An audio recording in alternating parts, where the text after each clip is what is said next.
Brooke and Summer here of the Girls with Glasses. and we're talking about friends. Yep, but we're taking it a little bit below the surface to talk about friendships, because I think friendships are a beautiful, wonderful, complex, They are. and sometimes heartbreaking thing. I don't have that many really good friendships, and I don't have that many girls that I really feel like I can trust and that are there for me and I know would be there for me if I needed somebody. Yeah, I agree with you. I think some days you just have to really, there are always gonna be, the days that you feel like you have no friends, I feel like when I really stop and think about it, that's just not true. I think if you look around, there are definitely certain people that really care about you, and you don't have to have a million friends. Yeah. You know, real life isn't Facebook. Like, that doesn't determine, you know, how many real people in your life that really care about you. And even if that's your sister or your mom or your business partner. Let's talk about things that we would want in a friend. Things we like in friends. And things that we are working on to be better friends. Because I think that's a good focus. Like, are you being a good friend? Because also, if you don't have a lot of friends, relationships that you feel like, oh, why don't I have these? Maybe it's because you haven't worked at those relationships enough. Yes. It takes a lot of time and cultivation to make great friends. Yeah. And to become a great friend.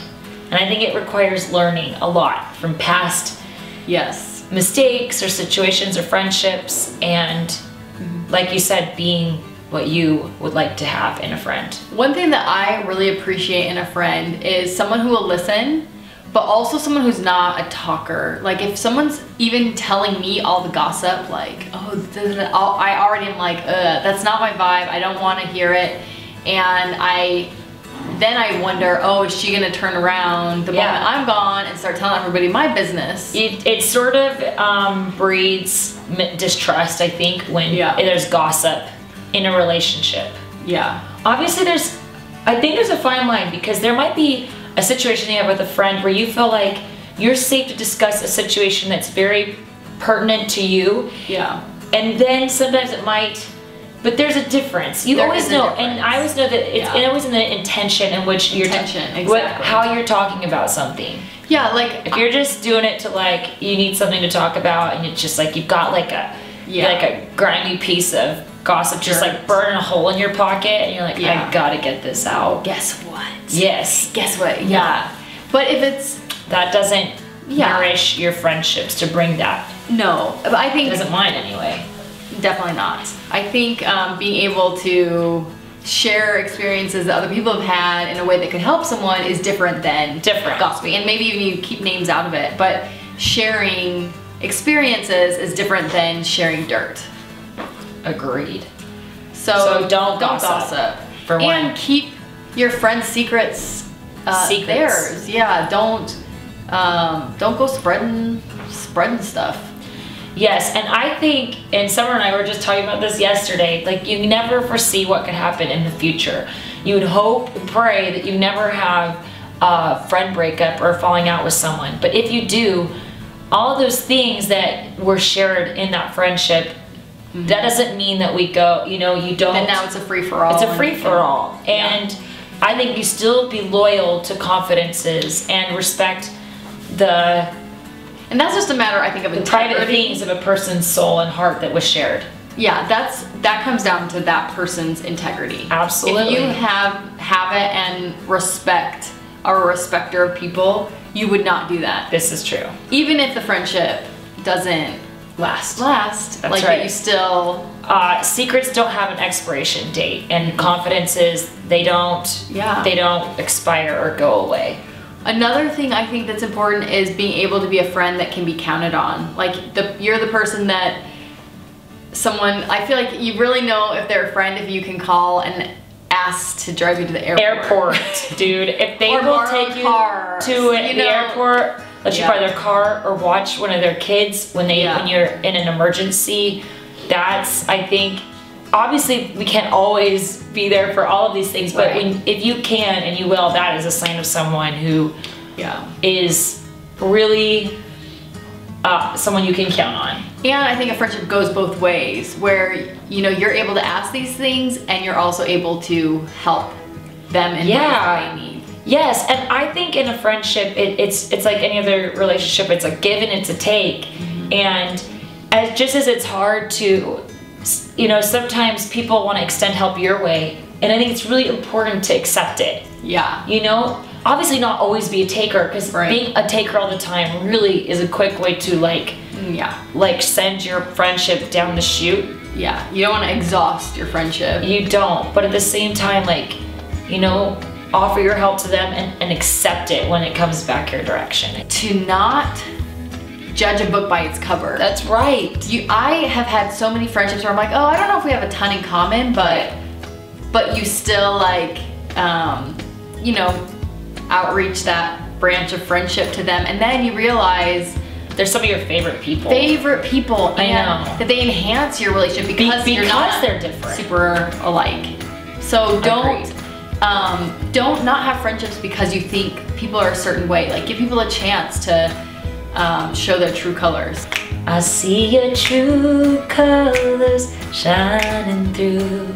I see your true colors, and that's why I love you. So don't be afraid to let them show true colors. So another thing I think is really important and difficult for people to do is to be happy for your friends when something awesome or great happens to them in their lives. And I think the reason why sometimes we're not is we're worried either that how is that going to affect us and our friendship.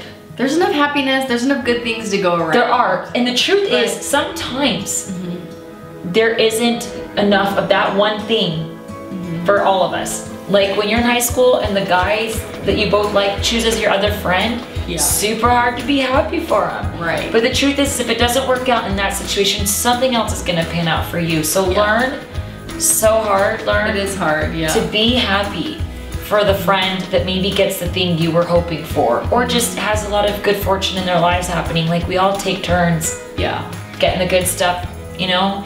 And I think that's really takes some effort, but when we can be happy for others, I think that really unlocks like a happiness in ourselves too. Yeah, definitely. You know? Yeah. Like there's nothing worse in a friendship than resentment towards that person. Yes. Or jealousy. It's pollutant. Yeah, it is. Pollutes. And I think when you feel that coming on, just acknowledging it and saying, listen, that's not worth it. Like, my friendship is more important. Yeah. And these feelings are just selfishness, and I think it's good to talk it out sometimes too with someone that you like, maybe talk it out with like a spouse or our mom, and be like, Mom, I know I shouldn't feel this way, but I'm kind of feeling bummed out or jealous or these things. And it's okay to acknowledge them, but like work on it. Even just getting it out to somebody, it's like, oh, I just got it out. I got it out. I got that toxic. And I am happy with them, and I'm glad. Yes, like support. But sometimes if you keep that all in and you think about it, and then you're trying to like, resentment bomb, then your friendship's gonna go down the drain. Tubing. Yeah. I was gonna say lastly is, I think a real friend, when someone doesn't expect, like, you know, when doesn't always expect something in return for the good things that you do for them. Yeah. Or, you know, at the same time, that doesn't, again, I think there's always a balance, but you know, like if someone does something for you, that you have to do a return favor. Ooh, I got another one. Oh yes, too. I can't wait to hear it. That's right along the same lines. Okay.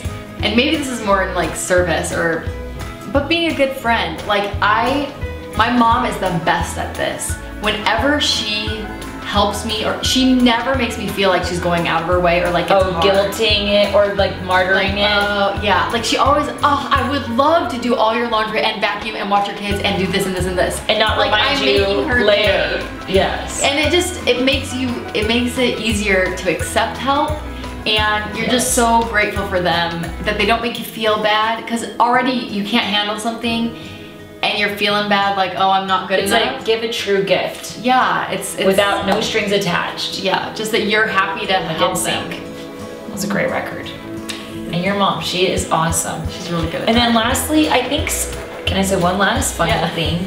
Is that fifth last thing. I think there's always exceptions to everything. I think true friends, they know how to forgive each other.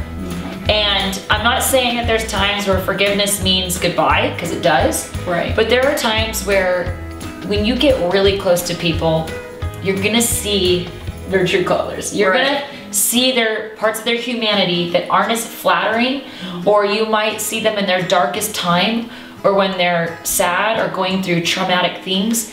Or sometimes people, they're human, they do things to hurt your feelings, or that they didn't mean to. And yeah, you have to, you know, be able to talk through those things, communicate with them, what the issue is, and hopefully get over that. Yes, like I think a perfect friendship will never come out without some bruises and scratches and bumps. And I think you have to be willing to forgive each other and say sorry and be willing to apologize for things that go wrong.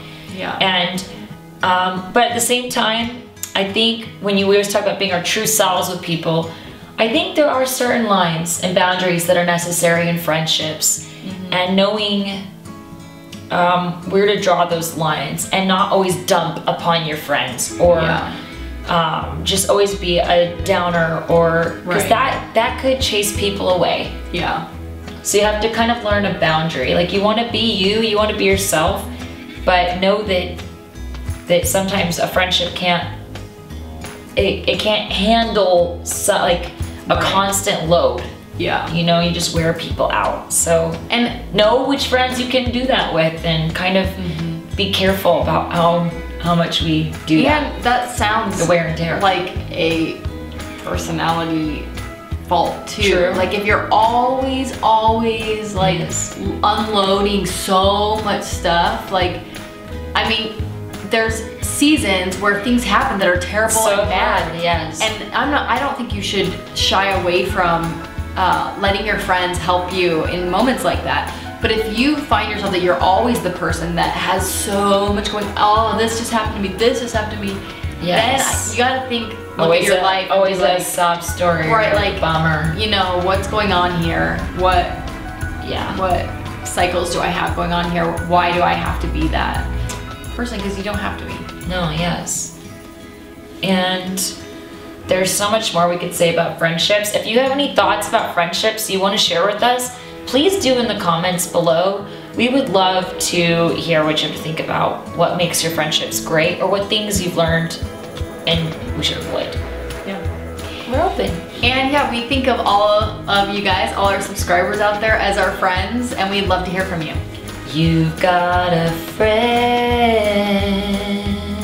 And the girls with glasses. See you guys next Wednesday. Indie Nook gave us these shirts. Very cute. Thank you. We love you, Indie Nook.